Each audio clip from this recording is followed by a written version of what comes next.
पूरे देश में आज दिनांक 1 जुलाई 2024 से 3 नए आपराधिक कानूनों लागू हो गए हैं और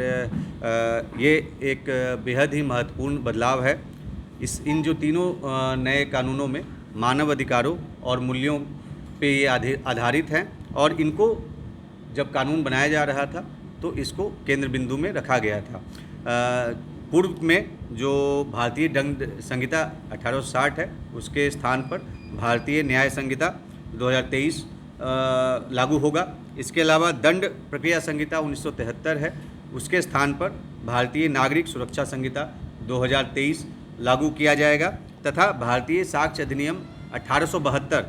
की जगह पर भारतीय साक्ष्य अधिनियम 2023 को लागू किया जाएगा। इन कानूनों में दंड के स्थान पर न्याय पर बल दिया गया है। पुराने जो कानून थे जिसमें खास करके भारतीय न्याय जो आईपीसी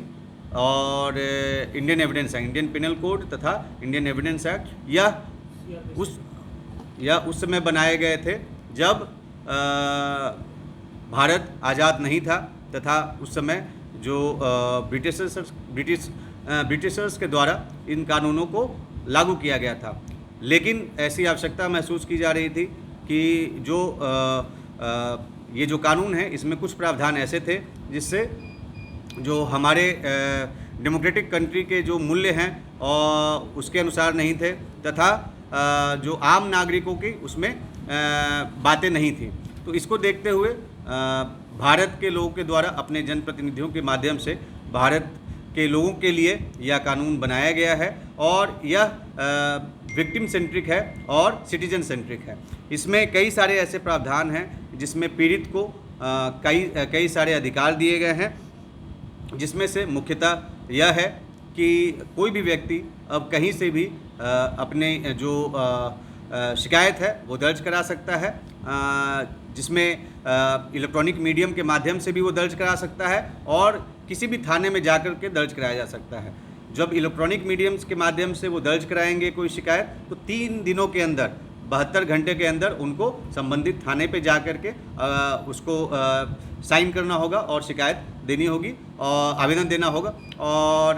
जो अगर कहीं अन्य घटना स्थल है तो CCTVs के माध्यम से संबंधित थाने में वो भेजा जाएगा।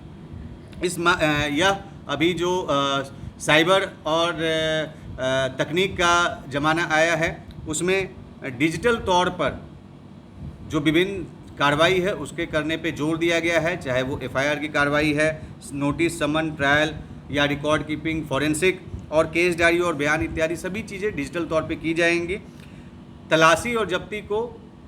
हर हाल में वीडियोग्राफी किया जाना है। यह एक बेहद महत्वपूर्ण प्रावधान है जिससे पारदर्शिता बढ़ेगी। इसके अलावा 7 साल से ज़्यादा के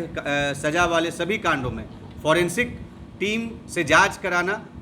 मैंडेटरी कर दिया गया है और उसमें हर हाल में वो जांच कराया जाएगा। इसके लिए अभी सभी ज़िलों में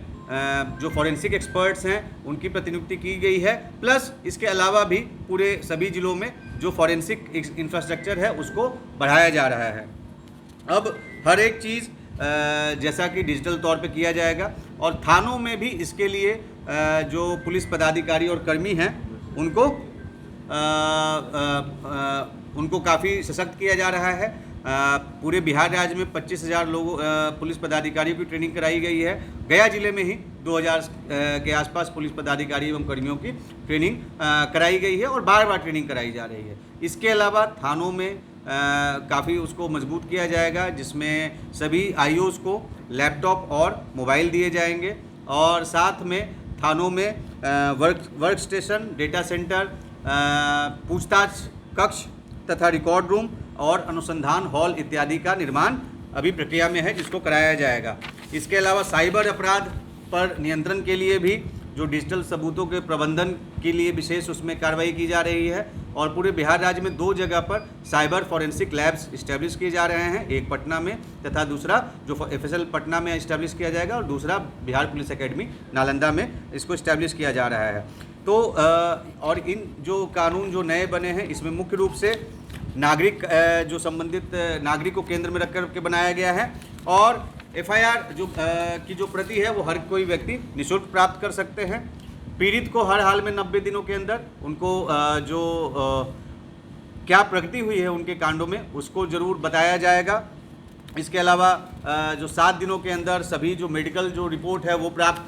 करने की बाध्यता है, मतलब उसको उपलब्ध कराने की संबंधित चिकित्सक को ये बाध्यता कर दी गई है। और इसके अलावा सभी जो चीज़ें हैं वो इलेक्ट्रॉनिक रूप से करने का प्रावधान किया गया है। गवाही से लेकर के जो समन नोटिस का तामिला है, अब सभी चीज़ें इलेक्ट्रॉनिक मीडियम से की जा सकती हैं, माध्यम से की जा सकती है।